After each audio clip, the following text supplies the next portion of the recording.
My name is Anthony Wright, and I inspire recovery.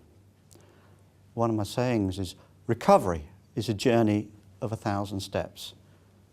Stick with me for 10 minutes, see if you agree. Now, if you look at the picture there, the MRI at the top, that actually is me, 2005. The large white mass at the back is a brain tumour. It is the size of a golf ball. Now, the remarkable thing about it is not that it's me, not that it's a brain tumour. The remarkable thing is the only reason there was an MRI was that I deliberately faked symptoms. I deliberately faked a hearing test. I lied to the medical services.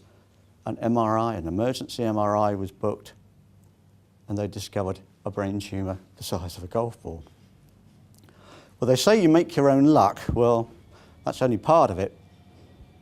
4 weeks later, still waiting for further treatment, I discovered I had a complication that meant I was within about a month of being permanently blinded. I discovered online that I had a complication, approached my doctor, he agreed, and before you know it, I was in hospital and they saved my sight. And again, just to throw the odds at you, the chances of me calling that right were about 1 in 100 million, and I called it right, and I don't even have an O-level in biology. Now, time went on, and eventually they had to deal with the main tumour, and incredibly, that went funny as well. I had a first operation on the Monday. Now, this is a 12, 14-hour operation. By Wednesday, I needed a second operation, and shortly afterwards I died, well, just for a few minutes, if you understand what I'm saying. And by the Friday, they had to operate again, which was the third operation in 5 days. I was put into a coma after that, and the full casualty list was I lost a facial nerve, a hearing nerve, a balance nerve, about 25 kilos in body weight, and I could no longer walk. I was broken, mind and body. It's the only way of putting it. Getting a little bit impatient as well. I was 8 weeks in the hospital. I was moved on to the rehabilitation unit, the third picture you see down on the slide there. Now, this is a place where you learn to walk again, and I was getting very frustrated at this point and really wanted to get on. We had a slight fallout. I was a bit of a difficult patient. I have to come clean on that one. Third day in, I broke into their gym, still in the wheelchair, and started using the equipment because I wanted to get well and wanted to get out. Of course, I hadn't seen the security cameras, so yes, they weren't amused, can I put it that way? Now, that wasn't quite the full of it. You see, in the morning session, you had to have one, usually two nurses actually, to help you through the shower process in case I fell over. My balance was that bad. And so it follows that a shower fight would follow most mornings.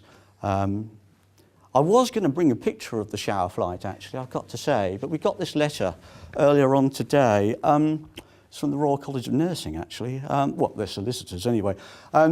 We can't show the shower fight pictures. I'm really sad about that. What I can show you is what I used to do in the evenings, actually. If you look at the bottom picture on the 4, I just point out this was a 24-hour surveillance recovery unit with security cameras, electronic doors, all the rest of it.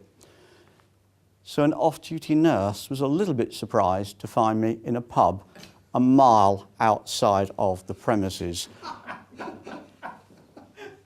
Under the circumstances, I thought she was very good about it, actually, to be brutally honest, but there we are. We're all good friends now. I used to get Christmas cards from these people for years afterwards. Anyway, moving on. I got home, I could walk. Now, at this point in time, I could walk about half a mile, and then I'd have to sleep 2 or 3 hours just to get through the day. So I have no kind of life. You can't even go to the shops doing something like that. And I thought, I've got to do something about this. So I took myself back to the golf course. I went out walking, I played golf. I started off just playing 4 and 5 holes, then 6, then 7, then 8, and then eventually right round the course, and then right round the course again, building up, taking on weights, and then finally at 3 years out, I actually started running again. I can now run, it's a bit of a fib there actually, I can run 2 miles, I can't run 5. Strictly speaking, technically I'm still disabled, but I can walk 10 miles, I can hit a golf ball 250 yards, no problem. So what do I do today? Fundamentally, I'm a trainer. I train people how to do more or less what I was doing, which is self-managed recovery. How do you get your life back? What can you do? I'm not a doctor, I'm not a nurse or anything like that. This isn't about taking apart anything that the medical services do. This is about what you do after you come home. How do you then rebuild your life? How do you get your health back together? I also have started a process of public speaking. My first engagement this year actually was an international radio interview with the charming Christine Andrew, Radio Cuso, Michigan in the United States. Shortly afterwards, I had an interview with Sir John Majeski, Radio 107 in Reading. If you're interested to hear these interviews, they are actually on my website. What else do I do? Now, before we go any further, I probably forgot to mention this actually. I'll go through the full diagnosis from before. Permanent brain damage, dyslexia, short-term memory loss, and, oh, that was right, English reduced to that of a 15-year-old. So, of course, I published a book. It's mainly an e-book, but it's also available as a hard copy as well. And this is fundamentally based on the training course. Again, it's about self-healing, getting your life back. So what are the courses? What's the book about? Mind and body. Basically, in order to fix the mind, you need to attend to the body. In order to fix the body, you need to attend the mind. The two interlink in such a way, it's almost impossible to fix the one without the other. And if you don't do it, what will happen is you'll delay the recovery or maybe prevent a full recovery. A life of colour. Yes, people that have been engaged long-term in any kind of medical situation find themselves in an increasingly restricted lifestyle. And fundamentally behind the book and the training course is the idea that you build forward and extend the life into a full life of colour.